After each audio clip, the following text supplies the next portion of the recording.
Hello, everybody. Happy Friday. We made it. Barely.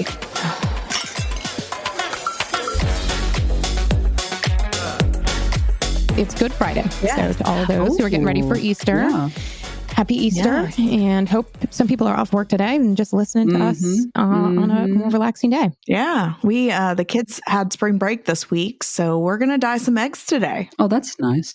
You know, we need to get ready and prepare for next weekend. Oh my God, yes! The ladies are joining me in San Antonio. Now, is it y'all's first time in San Antonio? Yes, Same. Both of us. Yeah, I've been to Houston and Dallas, but I've heard that Austin and San Antonio are the funnest in Texas. So I'm super hyped.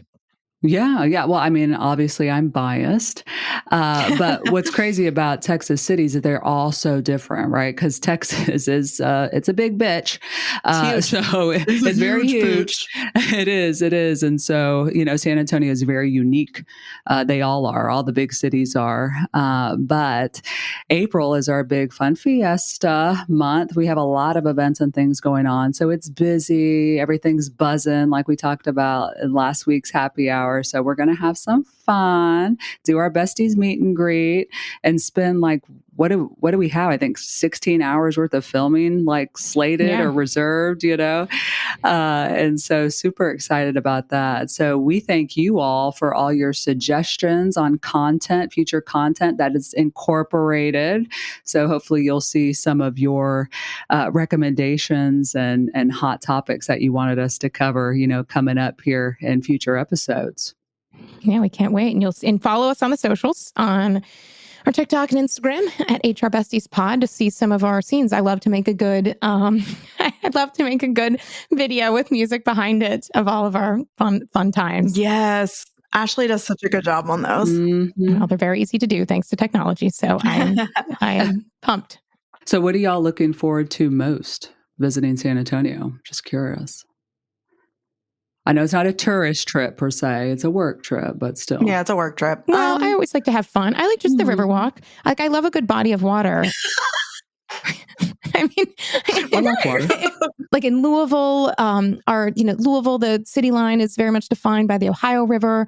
Here in Atlanta, downtown is not, but I live close to the Chattahoochee River, so that's kind of my mental escape. Jamie's gone with me. Yonder. Jamie's gone with me walking my dog Rosie on the Chattahoochee, and in Sydney, and we live right on the harbor, and so I love a body of water. So I'm excited to stroll, holding hands with you all along the San Antonio Riverwalk. Oh yes, and you would probably try to do that too. Oh yeah, like totally. you know, you want to be lock arms. It's not try. I know. I'll say, guys, can someone take our picture? Then I got my phone stolen by I was trying to skip down the Riverwalk with you all. But such is life. I'm most excited about matching jammies. Yes. Oh my God. See, y'all are just kind of cringing me out a little bit. Like if you're an introvert on the phone, just know that I am as well, surrounded by two very extroverted co-hosts here. So I'm doing my best, but I love them. We're all different. It's wonderful. But she's like matching jammies. I know, right? Matching jammies. That's like in the interview when your interviewer says they're really cringing. You're like, God, I have to laugh right now. Exactly. So Jamie's looking forward to those matching PJs. And I'm not kidding, Ashley. You said Riverwalk, and so I wrote that down. I'm showing the ladies Riverwalk with like a star. Like I have that on my action sheet for y'all's visit. Oh shit, y'all want to go to the Riverwalk? Okay, let's make sure that happens for you all.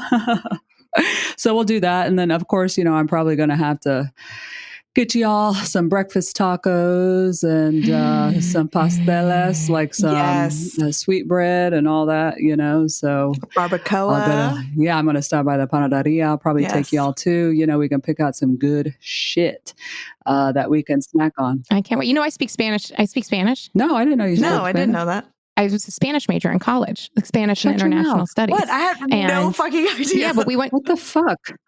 We went to Costa Rica last year for spring break, or I guess 2 years ago for spring break, and we went with 2 other families. And I guess I'd literally forgotten to mention it. And the bus driver was going, and he starts talking, and I was like, oh, and so I translate, and I'm like, oh, that's fine. We're all going to go to McDonald's, and I went. My friends are like, what the fuck do we plan this trip to Costa Rica and you don't mention that you speak Spanish? And I was like, who are you? Yeah. Right? Like Jamie and our like shock face, like, wait, I know, what? Like we're now learning this. That is very cool. Well, I'm sure you can teach me something because I just got that Spanglish, really. Well, no, I'm not a native speaker, but Well, me yeah, neither. I've taken Spanish since I was like six years old. That's awesome. Damn. When we lived in Australia from 2016 to 2018, my kids were little. There, they teach languages and they choose what language you'll learn based on kind of the majority population in the area. And so where we lived, which was Balmain, Birch Grove area of Australia, it was a very, I guess, Italian. And so my kids learned Italian at school as their one language, starting in preschool, like preschool. They taught them, like, so still to this day, my kids will learn it. And I always thought it was so funny that we lived in Australia and my kids learned Italian. Oh, and see, I love Italian. Like, my accent is actually better Italian. So when I studied abroad in Italy, my mom was born in Italy. People think I'm Italian, but I'm not. I'm like Spanish and Mexican and Native American and all sorts of, blends of things. But I freaking love Italian because it's so melodic. Due biglietti a Santa Maria Novella. Like, I love the way it sounds, like, and so my Spanish sucks because it's hard for me to like physically do it with my mouth, that sounded terrible. Oh yeah, my God. I was like, purr. That's what she said. Well, I still remember in my Spanish class, we had to like memorize 100 sentences, and it was like random sentences. And it's like the stuff you remember. So to this day, I remember, cuando el profesor devolvió los exámenes, Martín miró el suyo. When the teacher gave back the test, Martin was afraid to look at his. I will never fucking forget that sentence for the rest of my life. And so I'm probably trying to order that at McDonald's as opposed to everything else. But it's like that shit that sticks with you. Well, I have a Spanish sentence as well. Okay. That I actually, it's a song. Oh, okay. That we used to sing in Spanish class. Donde están mis pantalones? Donde están mis pantalones? Where are my pants? Yeah. Okay. Enchones rotos. Where is them? I don't know. When you're in high school and you're in Spanish class, you do dumb shit. Mm-hmm. Yeah. We watched Stand and Deliver in Spanish class over and over. Ganas de triunfar. I fucking love Stand and Deliver, but like watching it in Spanish, like, I mean, I can tell, like, we watched that like 7 times in a row, as you do, well, at least did in the 90s in high school. Okay, God. Wait, though, I have a question. So dude, this is probably like a Southern thing, but did y'all have to pick like a Spanish name for your Spanish class? Like, I'm sure Leigh did not have this in her class. Okay, so what was yours? Burra. Burra. Donkey. I see. That's amazing. Like, I'm an ass. Yeah. Mine was because my name's Ashley, and so that sounds awful. My friends would nickname me Ass. Like anyway, I'm going to stop there. But so my Spanish name was Burra, and I had a cutout of a donkey on my from like Time magazine on my binder. Yours, Steve? Well, that's amazing. See, Ava, like Ava or Ava, like Evie. Oh, Ava. Eva, like Eva, really, EVA. And I don't know why or what. I mean, I picked it, but I'm not sure why, because I didn't want to be Jaime. So, because it sounds like Hymen. My face right now, right? Like my face. Lee's, I'm like, Lee's like, my Spanish name is no. Wait, what? Nunca, never. They gave never. you all, like, they tried to. Yes, that's why I said it's probably like a Southern. No, but they do that now. Really? My kids did. My son came home and he was. I guess you're not going to see that in Bexar County. Yeah. He came home and he was like, he tried to pick Mario. He tried to pick Mario, but he's like, oh, but there's so many Marios. He's like, I don't want to be Mario H. And so I think he changed to like Victor. Okay, so you're not going to see that in Bexar County where San Antonio is, where it's like 75% Hispanic. You know what I mean? Yeah. Well, they already have, right? They already have. Yeah. And they'd be like, WTF? Yeah, why? We're going to change your name to like some. Oh my gosh. So not appropriate though now. I know. I'm learning. It's so not okay. Yeah. Yeah. That's different, but regions, cultures, right? They're all different. You know what I mean? Okay. But they're trying to do a little immersion, right? They're trying to get people closer to it or whatever. Okay. Or something.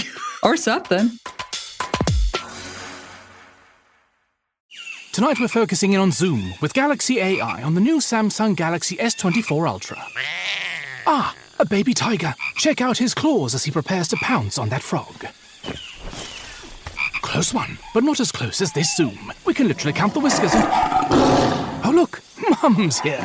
Good thing I'm nowhere nearby. Go wild with Galaxy AI on the new S24 Ultra and zoom in on the epic day or night. Get yours now at Samsung.com. This episode is brought to you by UiPath. Today, 90% of the Fortune 500 are accelerating human achievement simply with UiPath, the world's #1 AI-powered business automation platform. UiPath, the foundation of innovation. Oh, damn. Well, speaking of inappropriate, I think Ashley had a little current event people have been messaging her about. Very happy hour appropriate. I covered this one in about 50 seconds in a TikTok last week, but I think we should do it. So this comes from the All In podcast. Never heard of it. It's really a political podcast. Oh, that's why.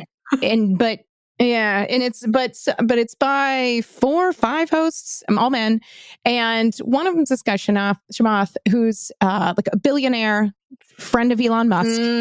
Enough said. There you go. And he's an investor. He's the head of a fund called Social Capital, and so they invest and all that. But he did this on the podcast, and there's a video on TikTok. It said, "In the companies where I take majority control, there is no HR department." That we do not have an HR department, and his rationale is all they do is create conflict and get in the way of people doing their jobs. And so he recommends 3 things. So you can eliminate your HR department if you do 3 things. One is to have an outside law firm lawyer on retainer, like a law firm employment lawyer. They'll take care of things. Oh, yeah. 'Cause that's not expensive at all. Right. 2 is to let employees choose their own benefits. And 3, that hiring managers should run their own hiring processes. So the example he gives, head of engineering, have them they do all the hiring they. I certainly had my thoughts. I put those on the social media. But Jamie Leigh, what do you think about not having any HR department? Yeah, I mean, when you sent this, my blood started to boil, and I was ready to go in the comments, like how I am. But I refrained because I knew we were going to talk about it on our happy hour. So I would bear to ask, who the fuck is actually doing then those HR tasks in the company? Because there has to be. So you might not have an HR department, but someone is providing the HR task. And I'm talking like the I-9s, the onboarding, there's still tasks that HR does. The first point that he made is so fucking disappointing. Like, we create conflict. Are you fucking kidding me? All I do is try to fizzle out conflict.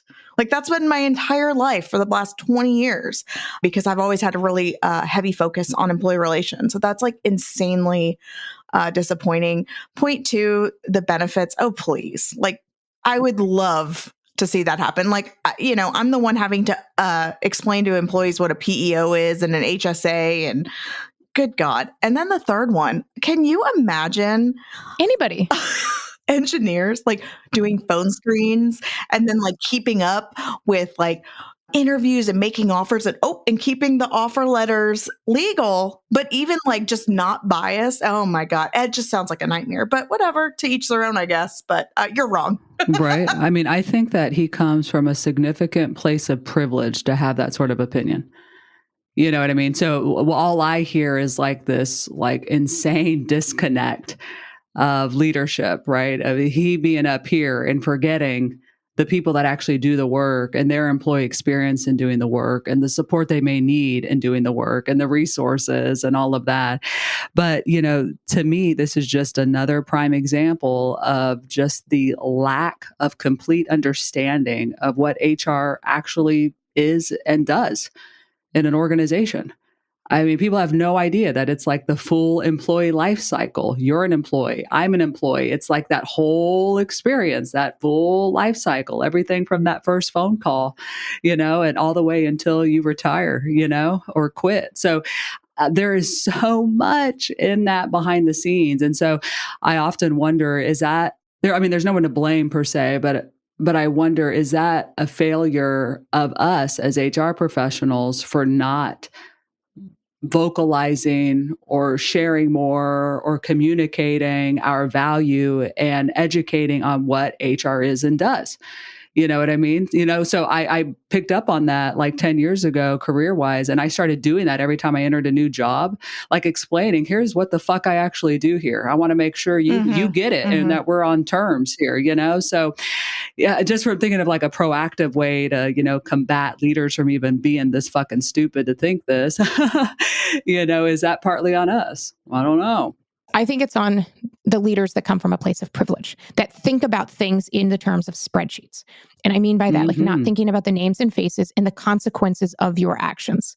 And so, and as a result, I don't think it's HR's fault. I think a lot of people are put in that position who don't have training. They pull them in, and the positions, it's not staffed, it's not trained, it's not valued, it's disparaged. And so, you expectations become reality. And so if you have a very lean person, they can't do anything proactively. So they can't work with employees. Oh, this is how you advocate for yourself. This is how you work better. These are the things.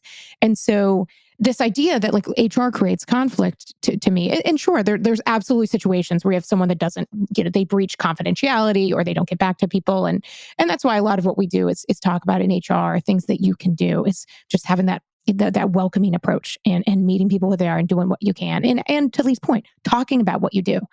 But this aspect, what I have heard from leaders, again, often leaders in privilege, they'll say, okay, well, we have EPLI. What that is employment practices liability insurance. So if they get a discrimination claim for companies in the US, globally, I don't know how that works as much, but in the US, I've heard people say, "Oh, what's our EPLI? What's our deductible? $40,000." Okay. Well, so willing to just laugh. We'll make a choice.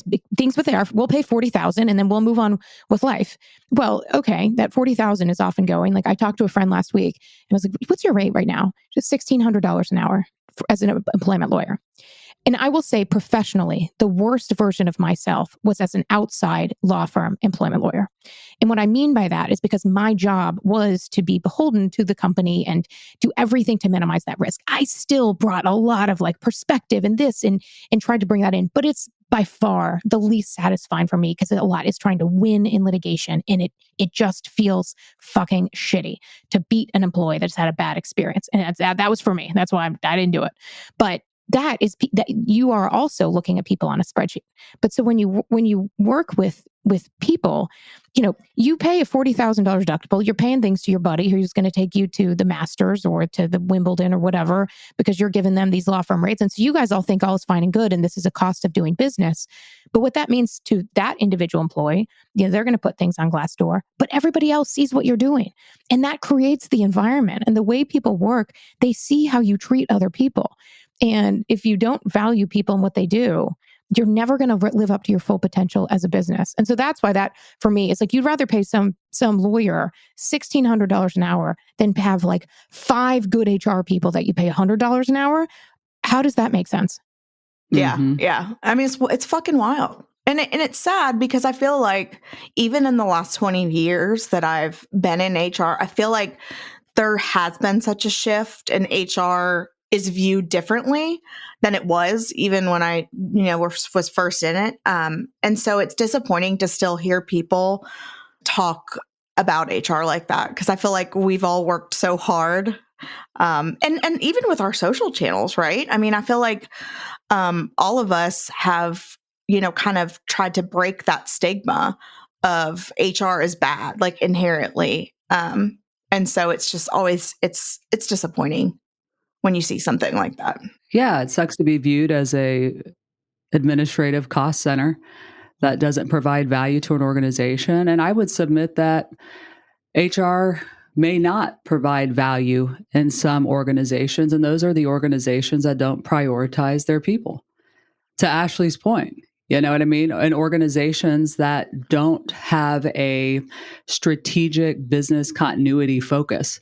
They're not looking ahead 20 years on the effects of, brand and reputation and credibility, like on their business. You know what I mean? They're kind of in the moments, and that's how they're operating, right? And so it's just wild. All the different types of people, and yeah. And what I will add at the end of this happy hour, because I know we have the stops, but I put my lawyer hat, Ashley, back on and did a little bit of due diligence. And I was like, well, let's see what Chamath and his fund, let's see how much he lives up to things. So I'm looking up his fund, who they have stakes in. And I was like, okay, well, it's hard to tell who you have majority control is, which is what he says. If I have majority control, they won't have an HR department. But I'm like, well, this is his fund. So I was searching like led round. It's like seeing who his company was a lead investor in. And so I found companies that at least his fund has invested in. I'm like, the first few I found, I'm like, oh, here we go. Look him up on LinkedIn. They have HR departments and they have people departments. And so I don't know what companies he's talking about where there's no HR department and these people are picking their own benefits. My guess is those are companies with, two people. But what he's talking about to me is like fantasy land. And then I found that like just a couple weeks ago, it was like his own fund had to fire 2 partners and bring in a law firm to do an investigation based on what was called a situation about, look up the article. But I was like, oh, so now he's reaping what he sows and paying, God knows how much money. And the law firm, I know, I would guess it's $1,600 or more an hour. It's probably right. Paying these fees to do investigations, to deal with things that if people had more expectations, maybe would not have happened. So it is an absolute road to nowhere. And so I got my research hat on for that one. And I'm like, that's also like what you're talking about. I don't think is happening. So I'd be curious to see how it does. You sussed out that he's full of shit. Surprise. Tell me what those companies are. Let's look at their Glassdoor reviews. Let's see the benefits packages that you're offering. Anyway, you got me. We need a round of shots after that. That stressed me the fuck out. Oh, I know. Shots. We need something joyful and happy hour-ish. What if we just take like an icebreaker question or two? Yes. Oh, yeah. Let's do it. The palate cleanser. Exactly. Just a little aperitif. Because our listeners, you all submit so many fun questions, crazy questions, insightful questions. And so we certainly want to honor those and highlight those with you all. So let me see. I have kind of this little running list of things that you have asked us. Okay, here's one, and I think this is quite clever. Ladies, what's the most creative excuse you've ever heard from an employee for being late to work? What do you got? Do y'all have anything crazy? Your own crazy excuses? Well, once I was not late to work, and I should have been when I was going to work in an office and I was pregnant and my maternity pants split. I mean, split like big gaping hole. And I'd driven from Decatur, where I lived then, in Atlanta, to Buckhead, which is a lot of traffic. Those in Atlanta will know. And so I was right there. And I had a big old hole, and I had to make that decision. And so I walked like a stick figure, legs together the whole time. I wouldn't leave. I ordered Jimmy John's delivery. I was not leaving. I wouldn't go to the bathroom that day. So I've had that when I probably could have just gone home and changed my pants. But Atlanta traffic is a beast. Jay, what you got? Yeah, I have one, but I actually support it. That they weren't feeling like working that day, that the vibes were off. Oh, yeah. I've used that. Yeah, I mean, if the vibes are off, the vibes are off. Fuck it. Girls, stay home. Take a mental health day. I love that. I love they didn't even make anything up. Love it. Honestly. Yeah, exactly. Yeah, I do that. How comfortable would you feel to be able to say that? And like, what does that say about the entire working relationship? Love it. Yeah. I did a video recently about calling in amazing. Like calling in sick. Absolutely. Definitely do that. Don't become a nowhere sick, but call in amazing too. Like sometimes you just feel so good. You don't want to waste it in the workplace. Yeah. So call in amazing. That's amazing. That is amazing. I've definitely done that. I don't really care when people come to work. So I can't even recall a time people have told me they're going to be late, or, you know what I'm saying? Even as a leader, so I just kind of lead that way. Like, hey, just do what you need to do when you need to do it, But I will tell you, one time I had and I still need to do a video on this. I had a manager reach out to me and say, hey, I just want to let you know that a bomb went off across the street from our facility. And this thing made global news. I won't get into it. You could probably Google it and find it. But, a bomb went off across the street, and there's helicopters and SWAT team and FBI and CIA and all these bomb squad. I mean, it's a freaking nightmare. And I was like, oh my gosh, is everyone okay? Oh yeah, everything, they've got the situation handled. I was like, well, thank you so much for letting me know. And then he says, toxic ass bitch. He says, yeah, I just want to let you know because you need to give yourself some extra time to get to work then this morning. So then I reply, is it safe? And he goes, well, technically, when you think about it, it's probably the safest place in the world right now because there's so many police and everybody's here, all the agencies. Oh my God, stop. That is so rude. That is so Hard rude. stop. And my Hard dumbass, stop. No. went stupid. Whoa. But come on, like really give yourself some extra time this morning to get to the bomb place. Like, wait, what? Actually, that's not funny. I'm sorry. Oh my gosh. So I don't know. That didn't really answer that question, but here we go. Here's another one that I liked and I kept it. I mean, I like all y'all's comments, but here's a funny one. If you could ban one overused buzzword, cringe corporate speak from resumes, which would it be and why? From resumes. Yeah. Is there a word that you all see come up on resumes? That's just annoying. I'd say helped. Oh, yeah. Helped because I feel like that, like just like whatever you did, I feel like that's people that are like underestimating what they're doing and the importance of what they did and giving, all the credit to others. Like, I can own what you did. What did you do? I helped them. Or even assisted. Assisted. Yeah. Assisted, helped. I made shit happen. And so you own that and you made things happen. So that's what I'd say, to own your action, not just look at yourself as a. That's a good one. Yeah, that's a really good one, actually. Okay, well, thank you. Strong action verbs. Yes. And you can Google those. Yeah, the ChatGPT can be helpful as well. Don't put confidential information in there. But if you do that and it can help you. And oh, yeah. Okay. It's a quick one. Could you ask ChatGPT to like scrub your resume for cringy buzzwords?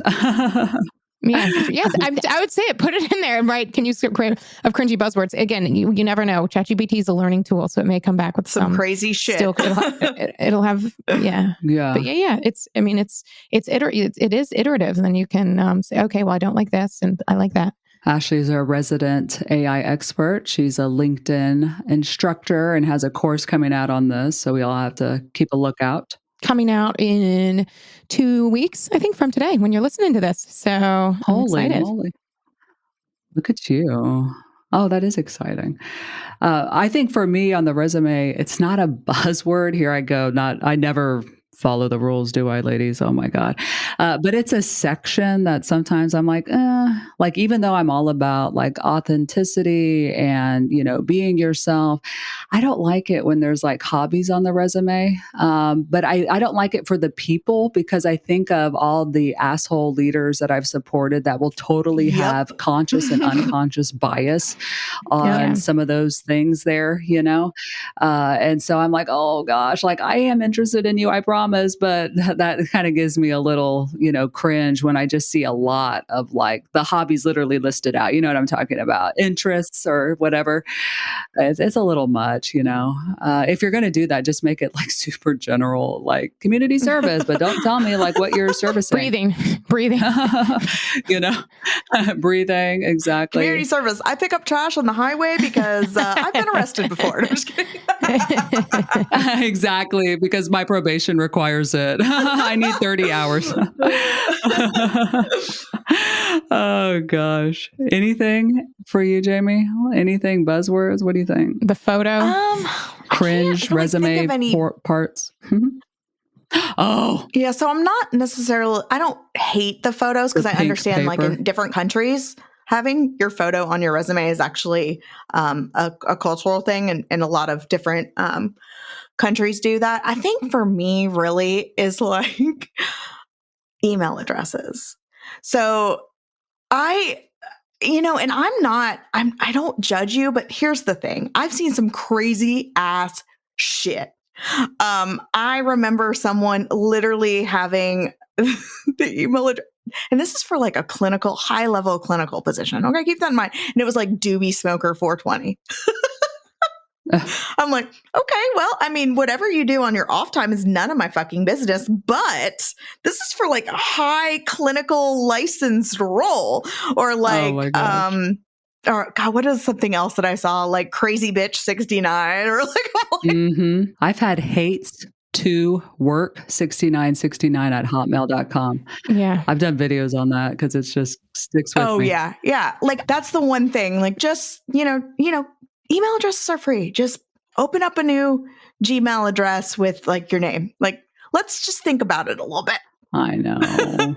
It's one of those professionalism things, Oh, like you said, you hate to judge. They do make me laugh, though. Oh, yeah. Yeah. Yeah, I hate to judge. And I actually reached out to Doobie Smoker. Yeah, to give them the feedback. Yeah. For the position. Yeah, no, for the position. I really did reach out to her. Yeah.